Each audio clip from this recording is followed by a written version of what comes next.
And joining me now is Giggle founder Sall Grover. Sall, good to catch up. Has the ABC contacted you since? No. No. Of course they haven't. No, but they did. Unfortunately, I missed them. We'd had a bit of a email and phone tag situation before the Media Watch piece came out. But they wouldn't have published what I was going to say anyway. And what I would have said to them is that, like many other media organizations around the world, such as the BBC, the ABC made a bet that women would not fight back against the absolute nonsense that is gender ideology and men claiming to be women. And the ABC went all in on this ideology. You just have to go to their website, to their Instagram. You can even look up something called ABC Queer and find out how much the ABC is all in on gender ideology.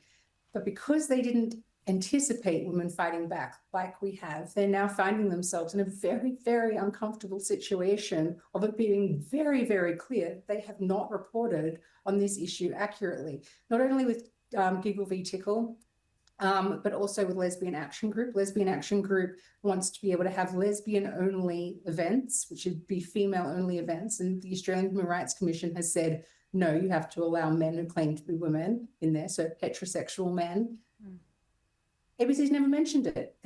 They're not mentioning, honestly, anything to do with Kira Lee Smith, who's being dragged through courts of vilification for calling men men. I mean, these are all things that are happening, and the ABC has just decided to ignore it. And I think we all know why. It's because they know that their viewers, if they knew the truth, wouldn't support gender ideology. To support it, you can only hear the lie. You can't hear the truth, the pushback. Yeah, and it's in their charter to be impartial on all stories, and we're constantly, week in, week out, seeing the opposite, and especially when it comes to a topic like this. Sal, this week New Zealand banned puberty blocker scripts. It's prompted the Federal Health Minister here, Mark Butler, to describe the science underpinning it as contested and evolving. But this is a thing that baffled me, Sal. He claimed he's spent quite a lot of time reading and thinking about Australia's response. My question would be, how much more time does he need? New Zealand's done it. The judge who led Australia's family court when it gave the green light to puberty blockers to children back in 2013 says she now has doubts about that ruling. And that's only just two examples. And the minister apparently needs time to read and think.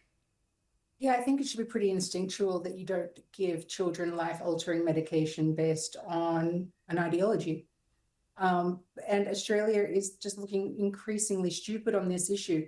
I mean, we don't like to be humiliated by New Zealand, whether it's in rugby or sterilising children, but here we are. The UK's done it, the US, many states in the US are doing it. Australia is just hanging on for dear life with this ideology, but I think it really is catching up. I mean, I would anticipate that sometime next year, puberty blockers will actually be banned in Australia. They just can't get around it now. The evidence is out there. It's so compelling. It's undeniable. These do not do what they claim to do. Like, these are children who think you can change sex and you can't, and they're medicalising them, and it's evil what has happened, and anybody who's been complicit in it actually should be held responsible, in my opinion.